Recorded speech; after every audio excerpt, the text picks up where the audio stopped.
पृथ्वीको इतिहास धेरै पुरानो छ। विज्ञानका अनुसार हाम्रो पृथ्वीको उमेर 4 अर्ब 50 करोड वर्ष पुरानो छ। यहाँ जीवनको सुरुवात लगभग 4 अर्ब वर्ष पहिले नै भइसकेको थियो। यहाँ पहिलो बहुकोशीय जीव लगभग 70 करोड वर्ष पहिले विकसित भएको हो। झन्डै 36 करोड वर्ष पहिले पहिलो प्राणी पानीबाट जमिनमा आइपुग्यो भने आजभन्दा करिब 6 करोड 50 लाख वर्ष पहिले डाइनोसर पृथ्वीबाट विलय भयो र लगभग 2 लाख वर्ष पहिले पृथ्वीमा वर्तमान मानव नस्लको विकास भयो। विज्ञानमा यी सबै घटनाका बारेमा पढ्दा हाम्रो मनमा एउटा प्रश्न उब्जने गर्छ कि वैज्ञानिकहरूले कुन वस्तु कति पुरानो हो भनेर आखिर कसरी पत्ता लगाउने गर्छन् त? दर्शक वृन्द, आउनुहोस् आजको यस श्रृङ्खलामा हामी रेडियो कार्बन डेटिङ के हो र यसले कुनै पनि वस्तुको उमेर कसरी पत्ता लगाउँछ भन्ने विषयमा विशेष चर्चा गर्नेछौँ। रेडियो कार्बन डेटिङका बारेमा हामी मिडियामा प्रायजसो पढ्ने र सुन्ने गर्दछौँ। यसको प्रयोग मानव निर्मित तथा जैविक वस्तुहरूको उमेर पत्ता लगाउनका लागि गरिन्छ। यो प्रविधिको आविष्कार सन् 1949 मा अमेरिकी वैज्ञानिक प्रोफेसर विलर्ड लिब्लीले गरेका थिए। यसका लागि उनलाई नोबेल पुरस्कार पनि प्रदान गरिएको थियो। आखिर उनको यो प्रविधिले कसरी काम गर्छ त? यस पछाडिको विज्ञान कस्तो छ? सायद तपाईको मनमा यो विषय धेरै पहिलेदेखि नै जन्मिरहेको थियो होला। अब हामी यसको बारेमा सरल तरिकाले बताउनेछौँ। हामीलाई के थाहा छ भने हाम्रो वरिपरि जति पनि पदार्थ छन् ती सबै परमाणुबाट बनेका छन्। परमाणु पदार्थको सबैभन्दा सानो अंश हो जसमा त्यो पदार्थको सम्पूर्ण गुण रहेको हुन्छ। त्यसलाई अब त्योभन्दा सानो भागमा टुक्र्याउन सकिँदैन।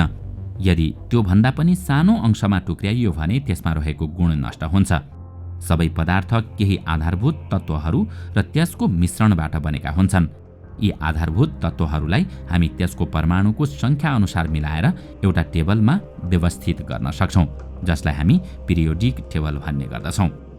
कुनै पनि तत्त्वको परमाणुको सङ्ख्याले त्यो तत्त्वको न्युक्लियसमा रहेको प्रोटोनको सङ्ख्याका बारेमा बताउने गर्दछ। जस्तो कि हाइड्रोजनको न्युक्लियसमा एउटा प्रोटोन हुन्छ भने हिलियमको न्युक्लियसमा 2 वटा प्रोटोन हुन्छन्।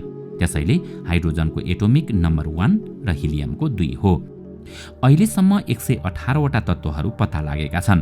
तीमध्ये 94 वटा तत्त्वहरू प्रकृतिमा पाइन्छन् भने बाँकीलाई प्रयोगशालामा पत्ता लगाइएको हो।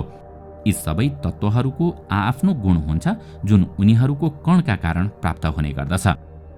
रसायनशास्त्र अनुसार तत्त्वहरू अरू केही नभएर सिर्फ इलेक्ट्रोन, प्रोटोन र न्युट्रोनको फरक संयोजन मात्र हो। प्रत्येक तत्त्वको आफ्नो विशेष गुण केवल यो विशेष संयोजनका कारण नै प्राप्त हुने गर्दछ। रासायनिक प्रतिक्रिया हुँदा 2 वा 2 भन्दा धेरै तत्त्वहरू मिलेर कुनै यौगिक निर्माण गर्दछन्। त्यो केवल इलेक्ट्रोनको स्थानान्तरणका कारण नै सम्भव हुने गर्दछ, किनकि प्रोटोन र न्युट्रोन त न्युक्लियसमा निकै शक्तिशाली न्युक्लियस बलले बाँधिएका हुन्छन्। इलेक्ट्रोन स्वतन्त्र हुन्छन् र आफ्नो निश्चित कक्षमा चक्कर लगाइरहेका हुन्छन्। जुन बलले इलेक्ट्रोनलाई न्युक्लियससँग बाँधेर राखेको हुन्छ त्यो तुलनात्मक रूपमा कमजोर हुन्छ। यसका कारण सजिलैसँग यसको आदान प्रदान हुने गर्दछ। प्रोटोन र न्युट्रोनको शक्तिशाली न्युक्लियर बलसँग बाँधिएका कारण न्युक्लियसलाई छुट्याउनका लागि धेरै ऊर्जा आवश्यकता पर्ने गर्दछ। कुनै न्युक्लियस जब छुट्टिन्छ तब त्यो न्युक्लियसमा रहेको प्रोटोनको सङ्ख्याको आधारमा फरक तत्त्वमा बदलिन्छ। त्यस्तो अवस्थामा कैयौं पटक यस्ता तत्त्वको पनि निर्माण हुन्छ जसको न्युक्लियस अस्थिर हुन्छ। त्यसको न्युक्लियसमा न्युट्रोनको सङ्ख्या आवश्यकताभन्दा धेरै वा कम हुन सक्छ। न्युक्लियसमा न्युट्रोनको सङ्ख्या धेरै वा थोरै हुनुले त्यो तत्त्वको गुणमा भने असर गर्दैन, किनकि तत्त्वको गुण पूर्ण रूपमा न्युक्लियसमा रहेको प्रोटोनको सङ्ख्यामा निर्भर रहने गर्दछ। त्यसैले यस्ता तत्त्व आधारभूत तत्त्वको आइसोटोप्स अर्थात् समस्थानिक मानिन्छन्। जस्तो कि फ्लोरिनको एटोमिक नम्बर 9 हो। यसले के बताउँछ भने यसको न्युक्लियसमा 9 प्रोटोन रहेका हुन्छन्। फ्लोरिनका धेरै आइसोटोप्स छन् जसमा न्युट्रोनको सङ्ख्या आवश्यकताभन्दा धेरै वा कम हुन्छन्। फ्लोरिनको स्थिर आइसोटोप्स फ्लोरिन 19 हो, जसको न्युक्लियसमा 10 वटा न्युट्रोन हुन्छन्। ती 9 प्रोटोनसँग मिलेका हुन्छन्, तर यसको एक आइसोटोप्समा 10 को सट्टा 9 वटा न्युट्रोन पाइन्छ, जसका कारण तत्त्वको गुणमा कुनै फरक पर्दैन। न्युक्लियसमा आवश्यकताभन्दा कम न्युट्रोन हुँदाहुँदै पनि 9 प्रोटोन भएका कारण यो आइसोटोप्समा फ्लोरिनको सबै गुण रहेको हुन्छ। तर यसको साथमा एउटा सानो समस्या भने देखिन्छ। त्यो हो न्युक्लियसमा न्युट्रोनको सङ्ख्या आवश्यकताभन्दा कम भएका कारणले न्युक्लियसलाई बाँधेर राख्ने बल कमजोर हुन जान्छ। यसका कारण परमाणु स्थिर हुँदैन। न्युक्लियसमा स्थिरता हासिल गर्न सकियोस् भनेर परमाणुले केही कणहरूलाई निष्कासन गर्न थाल्छ। कणहरूको निष्कासनका कारण न्युक्लियसबाट केही न्युट्रोन र प्रोटोन कम हुन जान्छन्, जसले गर्दा त्यो परमाणु बचेको प्रोटोनको सङ्ख्याको आधारमा कुनै अर्को तत्त्वमा परिवर्तन हुन जान्छ। यस्तो तत्त्वलाई अस्थिर तत्त्व भनिन्छ, जुन लगातार अर्को तत्त्वमा क्षय भइरहेका हुन्छन्। क्षय हुने क्रममा यी तत्त्वहरूले कैयौँ प्रकारका कण र रेडिएसन निष्कासन गर्ने गर्दछन्। त्यसकारण यसलाई रेडियो एक्टिभ एलिमेन्ट भनिन्छ। तत्त्वको यो गुणलाई रेडियो एक्टिभिटी भनिन्छ। रेडियो एक्टिभ एलिमेन्ट क्षय भएर एउटा तत्त्वबाट अर्को तत्त्वमा परिवर्तन हुने निश्चित गति हुन्छ। यसलाई मापन गर्न सकिन्छ। क्षय हुने समयलाई त्यो तत्त्वको आधा जीवनको आधारमा नापिन्छ। यहाँ आधा जीवनको अर्थ त्यो समयसँग हो जति समयमा त्यो तत्त्वको आधा परिमाण कुनै अर्को तत्त्वमा परिवर्तन हुन्छ। फरक फरक रेडियो एक्टिभ एलिमेन्टको आधा जीवन केही मिलिसेकेन्डदेखि कैयौँ अर्ब वर्ष हुन सक्छ। जस्तो कि रुबिडियम 87 को आधा जीवन 49 बिलियन वर्ष रहेको छ। त्यही फर्मियम 253 को आधा जीवन 3.3 मिलिसेकेन्ड मात्र रहेको छ। रेडियो एक्टिभ एलिमेन्टको यो गुणको प्रयोग हामी एउटा घडीको जसरी नै वस्तुहरूको उमेर गणना गर्नका लागि गर्ने गर्दछौँ। हामीसँग घडी त छ, तर यसमा पनि एउटा समस्या छ। कुनै घडीले कुनै घटनाको गणना गर्नका लागि त्यो घटनासँग जोडिएको हुनुपर्छ। जसरी कुनै धावक दौडन सुरु गर्दछ तब स्टप वाच अन गरिन्छ र निश्चित बिन्दुमा पुगेपछि घडी रोकिन्छ। त्यसबाट धावकले कति समयमा उक्त दूरी पार गर्यो भन्ने जानकारी थाहा पाउन सकिन्छ।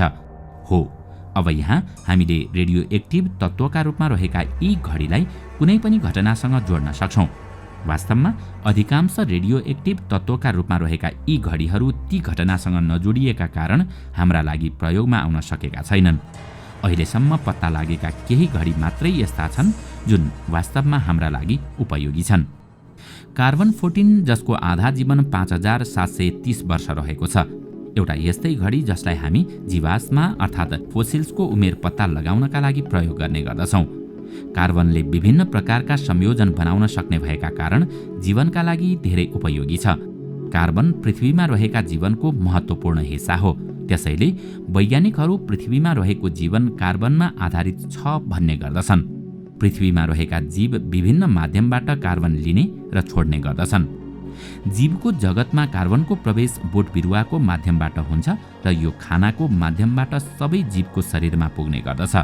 बोट बिरुवाले आफ्नो खानाका लागि सूर्यको प्रकाशबाट प्राप्त हुने ऊर्जाको साथमा कार्बन डाइअक्साइड प्रयोग गरेर ग्लुकोज निर्माण गर्ने गर्दछ, जसका लागि बोट बिरुवाले वायुमण्डलबाट कार्बन डाइअक्साइड लिने गर्दछन्। खानामा कार्बनको प्रवेश यहीँबाट हुन्छ। त्यो बिरुवालाई जब कुनै जनावरले खान्छ तब त्यही कार्बन उसको शरीरको अंश बन्न पुग्छ। त्यही जनावरले जब सास फेर्ने क्रममा कार्बन डाइअक्साइड छोड्ने गर्दछ तब त्यो वायुमण्डलमा जाने गर्दछ। यसरी सबै जीवमा कार्बनको निरन्तर प्रक्रिया चलि नै रहन्छ। कार्बनको 100 बिलियन परमाणु मध्ये एक परमाणु कार्बन 14 को पनि हुन्छ। जीवहरूको कुनै भेदभाव नगरिकन अस्थिर रेडियो एक्टिभ कार्बन 14 पनि सामान्य र स्थिर कार्बन 12 जसरी नै प्रयोग गर्ने गर्दछन्। अब यहाँ प्रश्न उठ्छ कि कार्बन 14 को घडी फोसिल्ससँग कसरी जोडिएको हुन्छ त? यसको जवाफ कार्बन 14 को जन्ममा लुकेको छ। कार्बन 14 एउटा यस्तो तत्त्व हो जसको उत्पादन प्रकृतिमा प्राकृतिक रूपले भइ नै रहन्छ। सूर्यबाट आएको किरण जब पृथ्वीको वायुमण्डलमा प्रवेश गर्दछ तब तीमध्ये केही किरण नाइट्रोजनको परमाणुसँग ठोकिएर त्यसको न्युक्लियसलाई टुक्र्याउँदै कार्बन 14 मा परिणत हुन्छन्।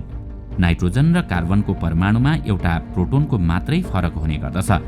नाइट्रोजनको परमाणुमा 7 प्रोटोन र 7 न्युट्रोन हुन्छन् भने कार्बन 14 को परमाणुमा 6 वटा प्रोटोन र 8 वटा न्युट्रोन हुन्छन्। वायुमण्डलबाट आएका किरणको ठक्करबाट नाइट्रोजनको न्युक्लियसबाट एउटा प्रोटोन क्षय भएर न्युट्रोनमा परिणत हुन्छ। त्यसकारण नाइट्रोजनको परमाणु कार्बन 14 को परमाणुमा परिवर्तन हुन जान्छ। हामीलाई थाहा छ कि कार्बनको बहाव जीवमा निरन्तर चलि नै रहन्छ। यसरी कार्बन 14 पनि जीवनको हिस्सा बन्न पुग्छ। हामीलाई वायुमण्डलमा रहेको कार्बन 14 को प्रतिशत जानकारी छ। यो प्रकृतिमा लगातार बनिरहन्छ, त्यसकारण वायुमण्डलमा यसको मात्रामा धेरै उतार चढाव आउँदैन।